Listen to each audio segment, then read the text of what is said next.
এখানে কি করছিস? বলবো, আগে বাড়ি নিয়ে চলুন। উজ্জ্বল কথা বাড়ে না, দোকানিকে ধন্যবাদ জানিয়ে রুমুকে নিয়ে নিজ গন্তব্যেও ছুটতে থাকে। উজ্জ্বলের গা ঘেঁষে বসেছে রুমু। ছেলেটার গায়ের ঘামের গন্ধ তার নাকে লাগছে। উজ্জ্বল গোসল করেনি এখনো? মুতু করার সময় দিসনি, তুই আবার আসলি গোসলের খবর নিয়ে। যা দুষ্টু। উজ্জ্বল জানেন, পায়ে ভীষণ ব্যথা পেয়েছি, ভীষণ ব্যথা করছে আমার। ব্যথা পেলি কি করে? আজ তো সেই দৌড় দিয়েছিলাম। সত্যি করে বলতো রুমু, তুই এখানে এলি কি করে? আমি আর উর্মিয়াপা রাস্তা পার হব।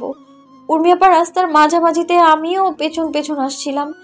এমন সময় দেখলাম আমার পাশেই রাশেদ ভাইয়ের বন্ধু কিরণ রিকশায় আছে। আমার মুখে তো মাস্ক ছিল, তবুও উনি আমাকে বোধহয় চিনে ফেলেছে। আমার দিকে অবাক হয়ে তাকাতেই আমি ভীষণ ঘাবড়ে যাই। ডানে বামে না তাকিয়ে রাস্তা পার না হয়ে উল্টো দিকে হাঁটতে থাকি। কিরণ ভাই আমাকে রুমু বলে ডেকে বসে, তারপর দিলাম সেই এক দৌড়। উনি আমার পেছন পেছন আসেন। তারপর দিশা হারিয়ে ফেললাম। জানেন, অনেকক্ষণ খুঁজে যে কোন রাস্তা দিয়ে এলাম কিংবা বাড়ির রাস্তা কোনটা আমি না মেলাতেই পারছিলাম না। গোলক ধাঁধার মতো ঘুরতে ঘুরতে দোকানি আঙ্কেলের কাছে সাহায্য চাই। আর আমি তোর ভাইকে সন্দেহের তালিকায় রেখে দুনিয়ার সব গালি একদিনেই দিয়ে দিলাম। বিশ্বাস কর, কলিজা হাতে চলে এসেছিল। ও এত ভয় পাচ্ছিলেন? সকালেই তো কে জানি বললো না আমায় সন্দেহ করে। তোর কর্মকাণ্ডে সন্দেহ না করে থাকা যায়? রাশেদের সাথে তোর যোগাযোগ হচ্ছে, এটা আমি মানতে পারছি না রুমু। যোগাযোগ হতেই পারে, কিন্তু আমার কাছে আড়াল করছিস কেন? আড়াল তো করছি না। সত্যটা বললে ক্ষতি কি? আমি সবটা আপনাকে বলতে চাই, কিন্তু মুড খারাপ করে দিয়েছেন। যেদিন মনে হবে বলা যায় সেদিন বলবো। এদিকে উজ্জ্বল কথা বাড়ে না, ক্লান্ত শরীরে ভর করেছে ঘুম। তার মাঝে রুমু যেভাবে পিঠে লেপ্টে আছে, শরীরটা তাকে অন্য বার্তা দিচ্ছে। বাসায় ফিরে সবার বকুনো খেয়ে রুমু খেয়ে দিয়ে কড়া একটা ঘুম দিয়েছে। উজ্জ্বল তার কাজ শেষ করে বাসায় ফিরল রাত 12টায়। রুমু তখন গভীর ঘুমে মেয়েটাকে বিরক্ত না করে উজ্জ্বল দ্রুত গোসল শেষ করলো। আগামীকাল ভাগ্যে কি যে আছে ভাবতে তার কলিজা কাঁপছে। কাল রুমুকে নিয়ে বাড়ি যাবে। যে ছেলে নিজের ভরণ পোষণের খরচ নিজে চালানোর মরদ নেই, সে ছেলে কিনা আরেকটা মেয়েকে বিয়ে করেছে, আরেকটা মেয়ের দায়িত্ব নিয়েছে। এ সমাজ এসব তো মানবে না। এতে অবশ্য উজ্জ্বলের কিছু যায় আসে না। ভেজা তোয়ালে বারান্দায় রেখে রুমে ফিরল উজ্জ্বল। এলোমেলো ভঙ্গির মায় রুমু ঘুমিয়ে আছে। মেয়েটার মাথা এক দেশে, পা আরেক দেশে। টি শার্টের কোনা তুলে পেটের এক পা সাদৃশ্যমান। উজ্জ্বল শটান হয়ে শুয়ে পড়ল। রুমুকে আঁকড়ে ধরে ফিসফিসিয়ে বলে, রুমু, হ্যাঁ রুমু, উঠ, আমি গোসল করেছি। আরে গলিজা উঠ না। কি করছিস, উঠ না। উজ্জ্বলের ডাকাডাকিতে রুমু চোখ মেলে তাকায়। উজ্জ্বল তার ভেজা শরীর নিয়ে তার সাথে কেমন চিপকে আছে। ঘুম ঘুম চোখে রুমুর মাঝে বিরক্তিরা হানা দেয়। উফ, উজ্জ্বল ভাই বিরক্ত করবেন না তো, সরুন তো। আরে কে ভাই? আমি তোর বর, হাজবেন্ড, স্বামী, পতি। এই চুমবো, উঠ না, কত রাত কেটে গেল দূরত্বে। ঘুমোতে দিন। অসময় জ্বালানো আপনার সবচেয়ে বড় একটা বাজে স্বভাব। উজ্জ্বল বাধ মানে না, রুমুকে ঠেলে আরো কাছে নিয়ে আসে। ঘুমন্ত মুখখানি কুচকে উজ্জ্বলকে বকতে থাকে। অথচ উজ্জ্বল কি বাধা মানে? অনেকদিন পর বউটাকে কাছে পেয়েছে। তার ধৈর্য শক্তি ধীরে ধীরে কর্পূরের মতো উড়ে যাচ্ছে। উজ্জ্বলের এলো পাতারি চুমুতে রুমুর আর ঘুম হলো না। পিটপিট চাহনিতে উজ্জ্বলকে বলে, আমার ঘুমটা। চুপ, বিরক্ত করে না চুমু বউ। উজ্জ্বলের বাড়াবাড়িতে রুমুর ঘুম উড়ে যায়। মেয়েটা কাঁদো কাঁদো সুরে বলল, এই জন্যই এতদিন ইচ্ছে করে ঝগড়া করে দূরে দূরে ছিলাম, কারণ আপনি আমাকে ঘুমোতে দেন না। হ্যাঁ, এতদিন অন্তত শান্তির ঘুম তো দিয়েছিলাম, আজ আবার। উজ্জ্বল মুখ তুলে তাকালো। তার কানে যেন অবিশ্বাস্য কোনো বাক্য প্রবেশ করেছে। রুমুকে ছেড়ে উঠে বসলো সে। তার মানে আমাকে বোকা বানাবি? উফ, আমি কি করবো? আপনি জানেন না আমি ঘুম পাগল। তুই জানিস না আমি তোর জন্য পাগল? উজ্জ্বল, আজ থেকে তোর ঘুম হারাম করার দায়িত্ব আমার। গত কয়েকদিনে তোর চালাকি সুদে আসলে ফেরত নেব। রুমু চোখ ছোট করে তাকায়। উজ্জ্বলের বক্ষে নিজেকে অনুভব করতে চুপসে যায়। কাল যাবে তো শ্বশুর বাড়ি, দ্বিতীয় বাসরের ব্যবস্থা করবো চুমবো। আমার ভাই আপনার বাসরে কেরোসিন ঢেলে আগুন লাগিয়ে দেবে। চুপ, রোমান্টিক মুহূর্তে এসব যাত্রীলে কথা তুলছিস কেন? আপনি ধমক দিচ্ছেন আমায়, থাকবো না আমি আপনার সাথে। রুমু সুযোগ খুঁজে উঠে যেতে চায়, কিন্তু উজ্জ্বল তার চালাকি বুঝতে পেরে দেহের সাহায্যে চেপে ধরে। উজ্জ্বলের বলিয়ান দেহে রুমু পারে না। আমার সাথে থাকবি না? চালাকি করছিস? উজ্জ্বল হাসে। নিগৃঢ় নিস্তব্ধ সময়টাতে উজ্জ্বলের বুকের কামড়ের দাগটাতে রুমুর চোখ লাগে। মেয়েটা সেই দাগে আঙুলের সাহায্যে ছুঁতে চোখ ভিজে আসে। নিজে জেদের কাছে হেরে কতটা কষ্ট দিল এই মানুষটাকে। বৃদ্ধা আঙুলের সাহায্যে উজ্জ্বল রুমুর চোখ মুছে। রুমু ভেবেছিল উজ্জ্বল তাকে মায়া দেখাচ্ছে, অথচ কন্ট্রোললেস উজ্জ্বল পাল্টা আক্রমণ দেখে দাঁতের সাহায্যে পিষে দেয় রুমুর ঘাড়, গলা। এসব তো নতুন নয়। দাঁতে দাঁত চেপে উজ্জ্বলের এসব পাগলামো সহ্য করেছে মেয়েটা। সময়টা সকাল 6টা। বিয়ের লাল শাড়ি পরে উজ্জ্বলের বাইক চেপে বসেছে রুমু। উর্মি, তামিম তারা সিএনজি করে আসছে। শাড়ি পরে উজ্জ্বলের বাইকে ওঠা রুমুর এই প্রথম না। গায়ে হলুদের রাতেও পালিয়েছিল উজ্জ্বলের বাইকে বসে। মন মস্তিষ্কে চিন্তাদের ছুটি জানিয়ে উজ্জ্বলের পেট জড়িয়ে বসেছে সে। বাতাসের দাপটে উঠছে তার চুল। নববধূর এতটা হই হুল্লোড় দেখলে নিশ্চয় যে কেউ অবাক হবে। লাল চুড়িগুলো মেয়েটার হাতে কি সুন্দর মানিয়েছে। গলায় সরু স্বর্ণের চিকন চেনটা গলাটাকে আরো আকর্ষণীয় করে তুলেছে। উজ্জ্বল তার বউয়ের শতরূপে ঢুক গেলে সাত সকালের শীতল পরিবেশ রুমুর কেমন ঘুম ঘুম পাচ্ছে। সারাটা রাত উজ্জ্বল তাকে ঘুমোতে দেয়নি। এই ছেলেটার এত তেজময় ভাব দেখলে রুমুর ভয় লাগে। আর কারো ভাগ্যে পড়া ছিল না, তার ভাগ্যে কেন পড়তে গেল? পেটে আবদ্ধ থাকা রুমুর হাতটা উজ্জ্বল আঁকড়ে ধরে। হাতের পৃষ্ঠে চুমু খেয়ে বলে, চুমু বউ, চা চলবে? উজ্জ্বল রাস্তায় ধারে বাইক থামায়। একটা টং দোকানে 2 কাপ চায়ের কথা বলে এগিয়ে আসলো বাইকের সামনে। রুমু তখন হাত তুলে হাই দিচ্ছিল। হাত তোলা দরুন শাড়ি সরে রুমুর পেটটা দৃশ্যমান হয়। উজ্জ্বল সুযোগ বুঝে রুমুর পেটে চিমটে কেটে বলে, বড্ড অসময় বউ, এখন তোমার হটনেস না ছাড়লে বেশি খুশি হব। এদিকে নতুন বউ বাড়িতে এসেছে। নিশ্চয় হই হুল্লোড় মেতে থাকার কথা, বউকে বরণ করার কথা, নতুন বউকে নিয়ে আহ্লাদে আটখানা হওয়ার কথা। কিন্তু সেসব কিছুই হয়নি। সাত সকালে সৈয়দ বাড়িতে রুমুর আগমন ছিল বিনা মেঘে বজ্রপাতের মতো। কেউ খুশি নয়, সবার মুখটা ভার হয়ে আছে। রুমুর বুকটা ভার হয়ে যায়, কলিজা মুচড়ে ওঠে। মেয়েটা কাঁদতে পারে না। উর্মি তার হাতটা চেপে দাঁড়িয়ে আছে শক্ত করে। বসার ঘরে নিগ্রুর নিস্তব্ধ পরিবেশ। থেকে থেকে নার্গিসের কান্নার শব্দে ভারী হচ্ছে পরিবেশ। উজ্জ্বল বুঝে পায় না বাবা মায়ের এতটা রিয়েক্ট করার কি আছে। সে একটা বিয়েই তো করেছে, সে মার্ডার তো আর করেনি। উর্মি, তামিম দুজনেই নীরব। তারা জানতো রুমুর আগমন সবার মাঝে বিরূপ প্রতিক্রিয়া ফেলবে। উজ্জ্বলের মাথা গরম হয়ে মায়ের দুহাত ঝেড়ে বলে, আম্মা তাকাও আমার দিকে, তাকাও। তুই ছাড় আমাকে। তোর মতো? আমার মতো কি? তুই তোর কবর খুঁড়েছিস বাপ। আমাদের একমাত্র ছেলে, আমার কলিজার ধন বিপদের মুখে। কবর খুঁড়েছি মানে কি? আমি কি করেছি? তুই রাশেদদের চিনিস না? অবুঝের মতো কথা বলিস না। আমি অবুঝ? তোমরা অবুঝের মতো কাজ করছো। আমি এত কিছু জানি না। আমি শুধু আমার ছেলেকে সুস্থভাবে দেখতে চাই, আর কোনো ঝগড়া বিপদ চাই না। এদিকে উর্মি এগিয়ে এসে নার্গিসকে জড়িয়ে ধরে বলে, আম্মু, শুধু শুধু এসব চিন্তা করছো কেন? কেমন চিন্তা করছিস? তুই ভুলে গেলি তোর চাচি তোর সাথে কি কি করেছে? ওই মহিলার মনে কতটা বিষ থাকলে তোর একের পর এক বিয়ে ভেঙে দিয়েছে, এলাকায় তোর নামে বদনাম রটিয়েছে। আম্মা, আমি ভুলিনি, কিন্তু এসব ভেবে আমাদের কাজ নেই। আমাদের ঘরের বউ যদি ঠিক থাকে তবেই হবে। নার্গিস উঠে দাঁড়ালো। অতি দ্রুত এগিয়ে এসে ধরলো রুমুর হাত। মা, তুই কথা দে আমার ছেলেকে বিপদে ফেলবি না। রুমু ঘাবড়ে যায়। তার নিজেকে মনে হচ্ছে কাঠগড়া থাকা আসামি। রুমু একবার তাকায় উজ্জ্বলের পানে, আরেকবার তাকায় উর্মির পানে। মেয়েটা ঘাবড়ে গিয়ে মাথা নাড়ে। নার্গিস চোখের জল মুছে দৃঢ় হয়ে দাঁড়ান। রুমু, তোর বয়স কম, নিশ্চয়ই আবেগের বশে তুই উজ্জ্বলের কাছে এসেছিস। রুমু মাথা নাড়ে। আবেগে আসবো কেন? উজ্জ্বল ভাই তো আমাকে এটা ওটার লোভ দেখায়নি যে আমি আবেগে চলে আসব। তুই এবার নিজেই বল, সজ্ঞানে বাড়ি ছেড়েছিস? হ্যাঁ, সজ্ঞানে বাড়ি ছেড়েছি। আমার ছেলে কি তোকে জোরাজোরি করে বিয়ে করেছে? একদিন আমি নিজেই বিয়ে প্রস্তাব রেখেছি।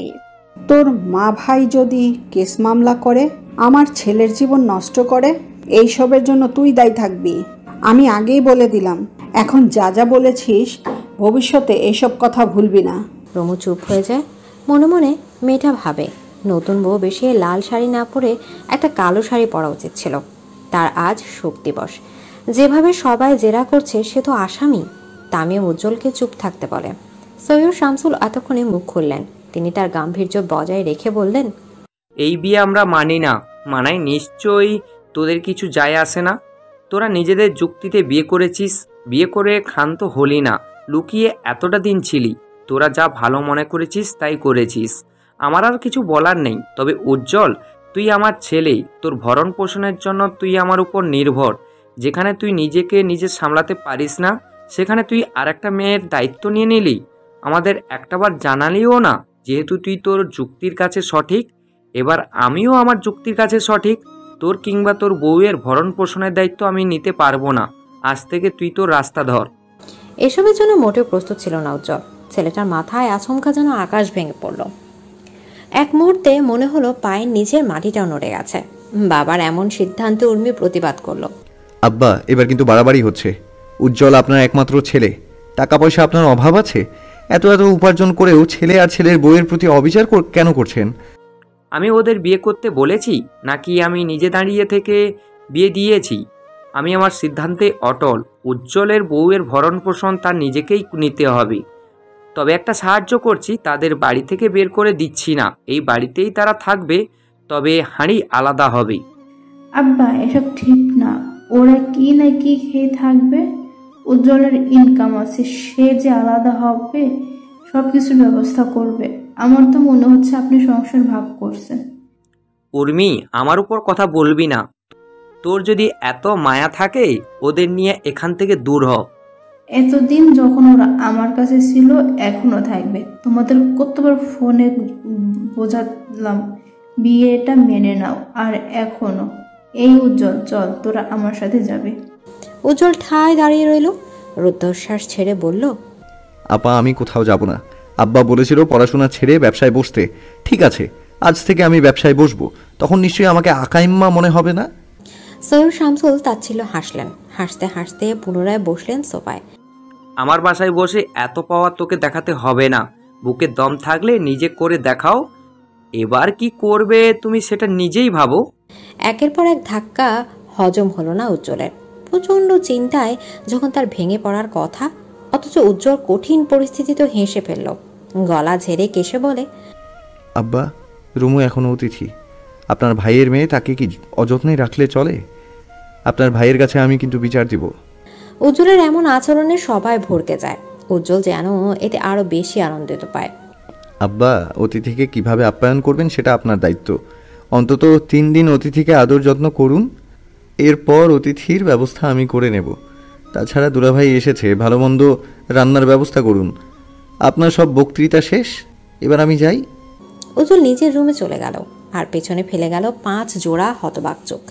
বিছানায় শটান হয়ে শুয়ে আছে। উজ্জ্বল মাথাটা কেমন ঝিম ধরে গেছে। পারিপার্শ্বিক চিন্তা এখন তার মাথায় নেই। আব্বা নিশ্চয় রাগের দরুন এসব বলেছে। একদিন না একদিন ঠিকই মন গলে যাবে। তবে রাশেদ এখন যে যুদ্ধটা করবে, তার বিরুদ্ধে মোকাবেলা করতে হলে অবশ্যই পারিবারিক সাহায্য দরকার। অথচ উজ্জ্বলের ভাগ্যটাই হয়তো খারাপ। সবাই মুখ ফিরিয়ে নিল। রুমের পর্দা সরিয়ে রুমুর আগমন ঘটে। রুমুকে দেখে ছেলেটা বিস্তার হাসে। স্বাগতম ডার্লিং। কৌতূহলে চোখ নিয়ে উজ্জ্বলের রুমটা পরখ করলো রুমু। কতদিন পর এলাম। এই রুমটা আগে আমার সবচেয়ে পছন্দের ছিল। তুই যা দুষ্ট ছিলি, আমার সারা রুম এলোমেলো করে পালিয়ে যেতি। উজ্জ্বল, এসব কথা আপনার মনে পড়ে? মিস করেন সেই দিনগুলো? ভীষণ মনে আছে। একবার ড্রয়ারে থাকা আমার সব শার্টে তুই কিস করে লিপস্টিকের ছাপ দিয়ে গেছিলি। তোর ঠোঁটের ছাপ দেখে কি যে তুলকালাম কাণ্ড করেছি। ওটা তো আমি একটা সিনেমা দেখে শিখেছিলাম। তুই অনেক দুষ্ট ছিলি রুমু। আপনাকে জ্বালিয়ে আমি খুব আনন্দ পেতাম, তাই বলেছিলাম না, এই রুম, এই খাট, এই বালিশ সব কিছু তোর হবে। দেখলি তো, প্রমাণ করে নিলাম। আমার মনে একটা প্রশ্ন যাচ্ছে উজ্জ্বল ভাই। কি প্রশ্ন? চাচা যান যা বলেছে তা আপনি করতে পারবেন? আমি কোনো রাস্তা দেখছি না, অথচ শেষ মুহূর্তে আপনি হাসতে হাসতে কথা ঘুরিয়ে দিলেন। উজ্জ্বল রুমুকে টেনে কোলে বসালো। মেয়েটার উধাম পেটে হাত রেখে চেপে ধরলো শক্তভাবে। এখন এসব ভাবার সময় নেই। আজ তোকে বাড়ি তুলেছি, আজ আবার দ্বিতীয় বাসর। ভালো কিছু ভাবতে পারেন না বুঝি আপনি? এটা মন্দ কিছু? আমি অন্যের বউকে নিয়ে ভেবেছি? আমি আমার বিবাহিত বউকে নিয়ে ভাবছি। এ বাসায় কয়টা বেডরুম? 4টা বেডরুম। কেন? এখন থেকে আপনি আমি আলাদা থাকবো।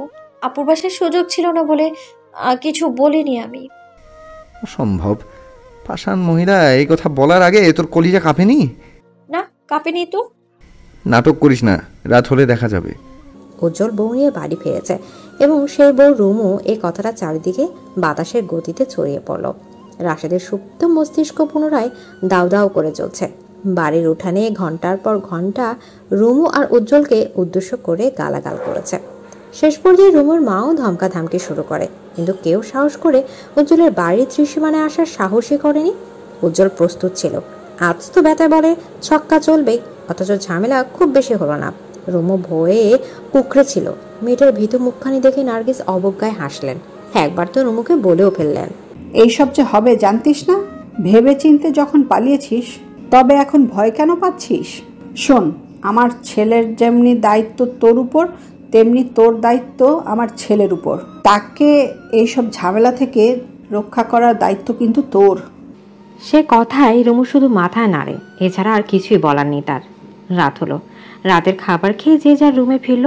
শর্ত মতো রুমু আজ আলাদা রুমে থাকবে, এতে অবশ্য উজ্জ্বল কিছু বলল না। রুমুকে আলাদা রুমে রেখে এসে সে নিজের রুমে ফিরল। গা থেকে একটানে টি শার্ট খুলে রাখলো চেয়ারে। আয়না দাঁড়িয়ে শরীরটাকে ঘুরিয়ে ফিরে দেখে বিছানায় শুয়ে পড়ে। একাকী রুমটায় গলা ছেড়ে গান ধরে সে। গানের মাঝ পর্যায়ে দেখতে পেলে রুমু দরজার কার্নিশ ধরে দাঁড়িয়ে আছে। উজ্জ্বল অবাক হওয়ার ভান ধরে বলে, চুমু বউ, তুই এখানে? আপনি ঠিক আছেন কিনা দেখতে এলাম। আপনার তো আবার বউ ছাড়া চলে না। ও, দেখা হয়েছে, এবার যা। রুমু গাল ফুলালো, এগিয়ে এলো উজ্জ্বলের সামনে। আপনি একা ঘুমোতে ভয় পাবেন না? না, পাবো না, এত বছর একাই ঘুমালাম। না, আপনি ভয় পাবেন তো। আপনি জানেন না, ছেলেরা রাতে ঘুমোতে ভয় পায় বলেই তো আমরা মেয়েরা বিয়ে করি, নয়তো জামাই আমরি কিছুই না, বুঝছেন? উজ্জ্বল খক খক করে কেসে উঠল। কাশতে কাশতে এগিয়ে এসে জড়িয়ে ধরল রুমুকে। নাটকীয় ভঙ্গিমায় বলে, আমার ভীষণ ভয় লাগছে বউ, দেখো না ভয় কুকড়ে যাচ্ছি। আসো, কাছে আসো, আরো শক্ত করে জড়িয়ে ধরি। উজ্জ্বল, দম বন্ধ লাগছে, ছাড়ুন। পাবো না, আমার ভয় লাগছে, ছাড়া যাবে না। উজ্জ্বল দরজা বন্ধ করে রুমুকে কোলে নিয়ে বিছানায় যায়। ইনোসেন্ট ফেস করে বলে, রাতে কোলবালিশের ওপর অত্যাচার কমাতে আমরা ছেলেরা বিয়ে করি, নয়তো বউ এত আহামরি কিছুই নয়। এদিকে বিয়ে করে উজ্জ্বল ভাই বাড়িতে বউ আনেননি, এনেছেন দামি হীরা, যা অমূল্য। রাত দিন 24 ঘন্টা চোখে চোখে রাখতে হয়, যত্ন নিতে হয়, সব সময় পাহারায় রাখতে হয়। এই বুঝে উজ্জ্বল ভাইয়ের একটু অলক্ষে কেউ হীরাটি নিয়ে যাবে। এসব ভয়ে দিন দিন উজ্জ্বল ভাইয়ের মুখটা শুকিয়ে যাচ্ছে। একদিকে পরিবারের ঘাটতেরামি, অপরদিকে রুমুর চিন্তা, সব মিলিয়ে উজ্জ্বল ভাই রুদ্ধশ্বাস ছাড়েন। যার পর নাই এত চিন্তার মাঝে গত রাতে রুমুর সাথে ঝামেলা বেঁধেছে। মেয়েটা তাকে ছোচা বলে সম্বোধন করেছে।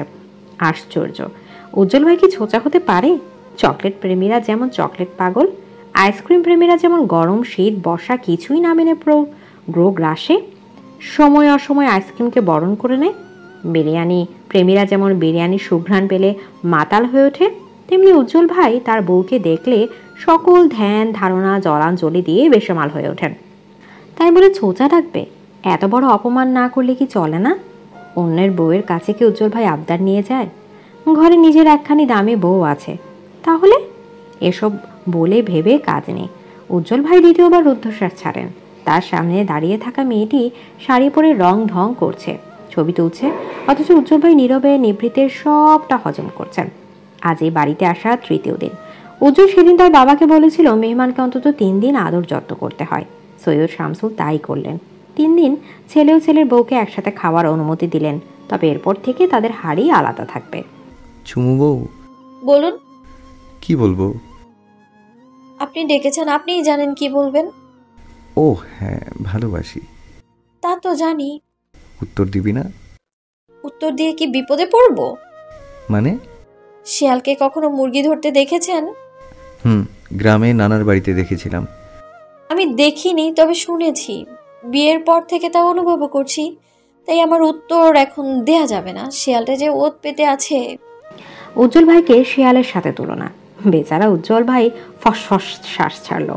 তার মুখের রিয়াকশনটা হলো তার অতি পছন্দের কিবোর্ডের সেন্টি নামক ইমোজিটার মতো। তিনি 1 মিনিট রুমুর দিকেই একই অঙ্গভঙ্গিতে তাকিয়ে রইলেন। রুমু হাসলো। উজ্জ্বল ভাইকে জব্দ করার মতো আনন্দ ইদানিং আর কোনো কিছুতে সে পায় না। এই যে রুমু হাসছে, উজ্জ্বল ভাইকে ছেড়ে দেওয়ার লোক? হ্যাঁ, সে কথা রুমু নিজেও জানে না। উজ্জ্বল ভাই ছেড়ে দেওয়ার লোক না। উজ্জ্বল চুপচাপ থেকে ফোনটা হাতে নিয়ে ফেসবুকে গিয়ে ফটাফট প্রোফাইল চেঞ্জ করলো। ছবিটা ছিল উজ্জ্বল আর রুমুর হাস্যোজ্জ্বল একটা ছবি। সেখানে ক্যাপশনে লিখলো, রাতের আধারে শিকার করা আমার মুরগিটা। উজ্জ্বল পোস্ট করে চুপচাপ ফোন রেখে বারান্দায় গেল। তার বারান্দা থেকে রুমুদের বাড়ির ছাদ স্পষ্ট দেখা যায়। আম গাছটার আড়ালে কেউ যে আছে বেশ ভালোভাবে বুঝতে পারে উজ্জ্বল। তবে কে আছে এই ব্যাপারটা মোটেও বুঝতে পারেনি। সে আবার রুমে ফিরল। নিজেকে আড়ালে রেখে চেক করে বুঝতে পারলো আম গাছের ঝোপের আড়ালে হিমেল দাঁড়িয়ে। উজ্জ্বল রেগে গেল না, বরং হাই তুলে রুমুকে কাছে টেনে নিল। বলল, লিপস্টিকের কালারটা তো সুন্দর, এটা না আমি চয়েস করেছিলাম? উজ্জ্বল এতক্ষণ ছিল নুয়ে যাওয়া মুড়ির মতো, অথচ এখন মুড়মুড় ভাবটা এলো কেন? রুমু অবাক হয়, তবুও স্বাভাবিকভাবে প্রত্যুত্তরে বলে, হ্যাঁ ওটাই। ঘ্রাণটা উফ, চকোলেট চকোলেট। খাবেন নাকি? সিরিয়াসলি? হ্যাঁ। উজ্জ্বল খুশিতে গদগদ হয়। দ্রুত গিয়ে বারান্দার দরজা বন্ধ করে জানালার পর্দা টেনে দেয়। একজোড়া তৃষ্ণার্ত চোখে আবেগ ঢেলে রুমুর কাছে আসতেই রুমু মুচকি হাসে। উজ্জ্বল যেন আরও ঘায়ল হয়। উজ্জ্বল যতটা এগিয়ে আসে ততটাই পিছিয়ে যায় রুমু। দেয়ালের সাথে ঠেসে দাঁড়াতে উজ্জ্বল বাঁকা হাসে। সে হয়তো বোঝাতে চায়, আবার যাবি কই? উজ্জ্বলের সীমানায় বন্দি তুই চুমু বউ। উজ্জ্বল হাতের আজলায় রুমুর গাল পুড়ে যখনই মাথা ঝুঁকে, তখনই রুমু হাতে থাকা লিপস্টিকটা উজ্জ্বলের হাতে ধরিয়ে বলে, নিন খান। What the? উজ্জ্বলের মেজাজটা চড়ে গেল সপ্তম আকাশে। লিপস্টিক খাবে মানে কি? উজ্জ্বল ভাই পরপর দুইবার দেয়ালে থাবা দেয়। রুমু প্রথম পর্যায়ে হাসলেও পরবর্তীতে ভয়ে মেয়েটা চুপসে যায়। আমি জিজ্ঞেস করলাম খাবেন নাকি, আপনি কি বুঝলেন? কি বুঝেছি, তুই বুঝিস না? না, আমি তো ভাবলাম লিপস্টিক খাবেন। এদিকে রুমের ইনোসেন্ট ভাবটা উজ্জ্বলের রাগ বাড়ায়, অথচ তার রাগটা রোমান্সের কাছে ফিকে হয়ে আসে। রুমুকে এতটা কাছে পেয়ে সে কি সুযোগটা মিস করবে? না, একদম না। উজ্জ্বল ভাইকে রাগানো যাবে না। খুনসুটি করতে গিয়ে যদি রাগিয়ে দেয়, তাহলে উজ্জ্বল ভাই কন্ট্রোল হারিয়ে যা তা করে ফেলবে। রুমু উজ্জ্বলের ঘাড়ে হাত ঝুলিয়ে দাঁড়ায়। রাগ করছেন কেন? রাগ করিনি। তাহলে চুমু খেলেন না কেন? এতক্ষণে তো রেডি 1 2 3 গো হয়ে যাওয়ার কথা। তোদের মেয়েদের মাথায় কি চলে বলতো? তখন বললি আমার নাকি কন্ট্রোল নাই, আমি ছোঁচা, তাহলে এখন এই কথা বলছিস কেন?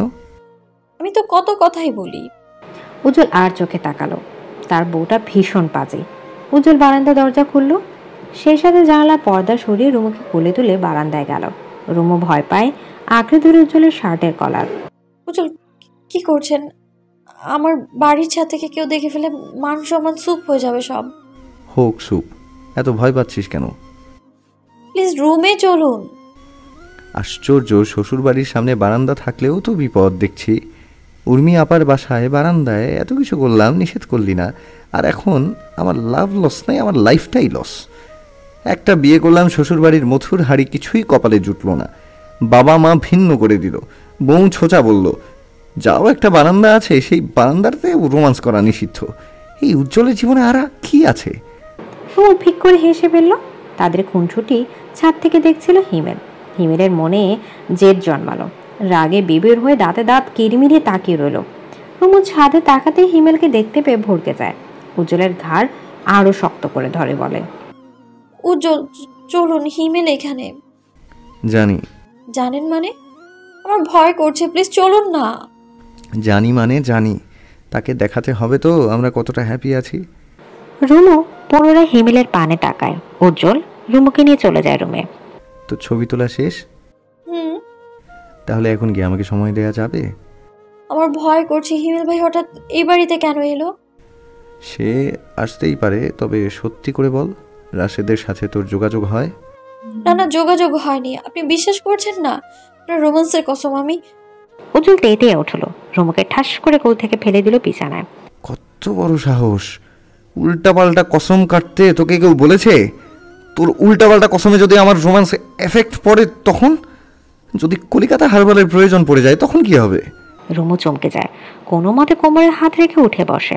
উজ্জ্বলের প্রশ্নের পাল্টা জবাব দিয়ে বলে, তখন আমিও গান গাইব। আমি জুয়ান একটা মাইয়া, বুড়া জামাইয়ের কাছে আমার বাবা দিছে বিয়া। আমি বুড়া? ভ্রু কুচকে প্রশ্ন করে উজ্জ্বল। রুমু বাকি গান গাওয়ার আগে উজ্জ্বল শার্টের বোতাম খুলতে শুরু করে। আজ তোকে প্র্যাকটিক্যালি বোঝাবো কে বুড়া। উজ্জ্বল, আপনার এসব প্র্যাকটিক্যাল বুঝতে বুঝতে এখন আমার মাথায় একাডেমির পড়াই ঢুকে না আর। শেষোক্ত বাক্যটি কাঁদো কাঁদো সুরে আওড়ালো রুমু। রুমের পরের দিন সকালটা শুরু হলো ভিন্নভাবে। আজকে কেউ তাকে নাস্তা করতে ডাকেনি, যদিও রুমু ভাবতেও পারেনি চাচা যান যা বলেছেন তা করবেন। তবে কি সত্যি সত্যি উজ্জ্বল আর রুমুর হাড়ি আলাদা? দোকান থেকে গরম গরম পরোটা নিয়ে ফেললো উজ্জ্বল। দুজনে একসাথে নাস্তা সেরে বসলো। রুমুর মুখটায় আজ আধার নেমেছে। চিন্তায় মেয়েটার মুখটা কেমন ফ্যাকাশে লাগছে। তোর কি হয়েছে চুমু বউ, মন খারাপ কেন? আমার কারণে আপনাকে আলাদা করে দিল। চাচা যান যে এমন করবে আমি স্বপ্নেও ভাবতে পারিনি। তোর বাপ আমার বাপ দুজনের ঘাড়ের রগ একটা বাঁকা, জানিস না? সেই সাথে আপনারও।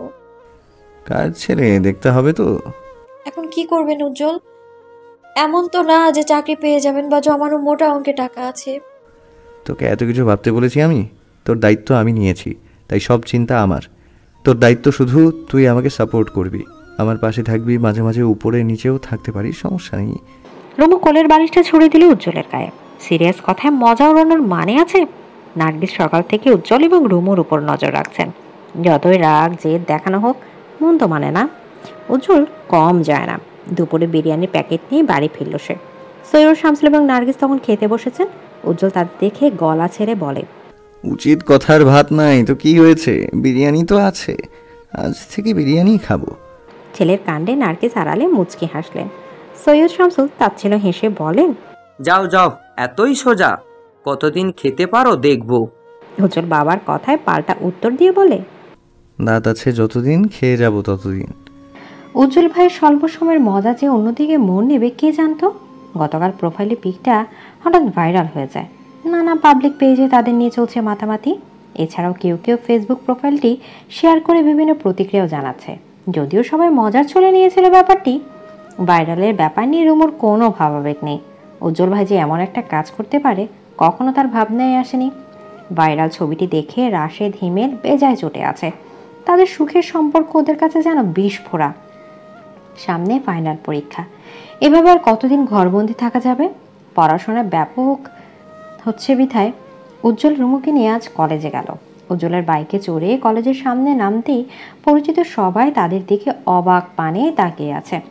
তাছাড়া ভাইরাল ছবিটির কথা কেউ ভুলেনি, সবার মাঝে কানা ঘোষা চলছে। রুমু বাইক থেকে নামতেই উজ্জ্বল আদেশ সুরে বলে, আমি ফোন করা ছাড়া কলেজের মাঠেও আসবি না, ক্লাসে বসে থাকবি। এতদিন কি কি করিয়েছে সব নোটস নিবি সুরাইয়ার কাছ থেকে, আমি আবার নিতে আসবো। ঠিক আছে, তুমি ক্লাসে যাবে না? না, কাজ আছে, আমি ফোন করলে বের হবি। দুপুরের খাওয়া সেরে বাসায় যাব। আমি তাহলে ক্লাসে যাই। যা। রুমু চলে গেল ক্লাসে। উজ্জ্বলের মাথা ভর্তি চিন্তারা বাসা বেঁধেছে। বাবার কি এখনো রাগ পড়বে না? তিনি কি তার জেদে অটল থাকবেন? এই মুহূর্তে কিছু তো উজ্জ্বলকেই করতে হবে। রুমুর পড়াশোনার খরচ, এছাড়া অন্য খরচে তো কমতি নেই। উর্মিয়াপা বলেছে চিন্তা করতে হবে না, খরচ তারা দেবেন। কিন্তু বন্ধুলাভাইয়ের কাছ থেকে কতদিন হাত পেতে নেওয়া যায়? যেভাবে এসেছিল সেইভাবে আবার চলে গেল উজ্জ্বল। নিয়ম মাফিক এভাবে কেটে গেল আরও 60টি দিন। উজ্জ্বলের সংসারে ভালোবাসার কমতি নেই, মিলেমিশে চলছে তাদের পুতুল পুতুল সংসার। সৈয়দ শামসুল রেগে থাকলেও নার্গিস কিছুটা দমে গেছেন।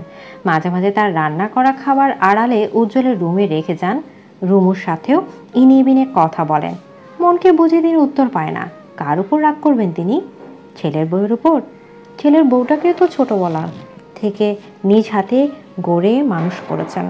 সেই ছোট রুমু চাচি আম্মা বলে যতটা পাগল ছিল, নিজের মায়ের জন্য ততটা পাগল ছিল না।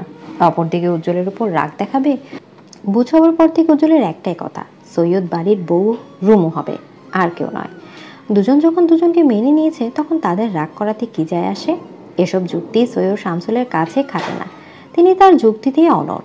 উজ্জ্বলের বুকের কোণে লেপ্টে শুয়ে আছে রুমু। মেয়েটার উদাম শরীরে তর্জনের আঙুলের সাহায্যে ঘুরিয়ে ঘুরিয়ে রুমুকে ঘুম থেকে তোলার চেষ্টা করছে উজ্জ্বল। সূর্যি মামা জানালার পর্দা গলিয়ে আলোর তীর্যক রশ্মি ফেলছে। নিস্তব্ধ রুমটায় রুমুর শ্বাস প্রশ্বাসের প্রতিধ্বনি শোনা যায়। রুমু, রুমু। নরম স্বরে ডাকলো উজ্জ্বল। কলেজে পরীক্ষা চলছে, এতক্ষণ ঘুমিয়ে থাকলে উঠবে কখন, রেডি হবে কখন, আর যাবে কখন? উজ্জ্বল রুমুকে শরীর থেকে সরাতে চায়, কিন্তু অবাধ্য রুমু উজ্জ্বলের গলা জড়িয়ে ঘুমিয়ে রয়। রুমু উঠ না, পরীক্ষা দিতে যাবি না? আর একটু ঘুমাই, শরীর ভালো লাগছে না। অজুহাত দিবি না রুমু। রুমু পিটপিট চোখে তাকায় উজ্জ্বলের পানে। এতদিন অজুহাত দেখালেও তার শরীরটা আজ সত্যি ভালো লাগছে না। মাথাটা কেমন ঘুরছে, সারা শরীর মেজমেজ করছে। রুমুর মায়াময় চাহনি উজ্জ্বলকে ঘায়েল করে। অতি যত্নে পরপর বেশ কয়েকবার ওষ্ঠ ছোড়ায় রুমুর গালে। উঠে যা চুমু বউ। রুমু ওঠ, নাটক করিস না তো। রুমু প্রত্যুত্তর করে না, গায়ের কাঁথা টেনে আড়মোড়া কাটিয়ে বলে। রুমু উঠে বসলো, তবে তার আগে বিরক্তি নিয়ে উজ্জ্বলের গালে কামড় বসালো। উজ্জ্বল অবাক হয় না, রুমুর এটা পুরনো অভ্যাস। অন্তত বিয়ের পর থেকে মেয়েটা কামড় খেতে খেতে কুকুর দেখলে এখন আর ভয় লাগে না। আচ্ছা, রুমু যদি উজ্জ্বলের এই কথা জানে, নিশ্চয়ই রাগারাগি করবে। উজ্জ্বল হেসে উঠে বসে।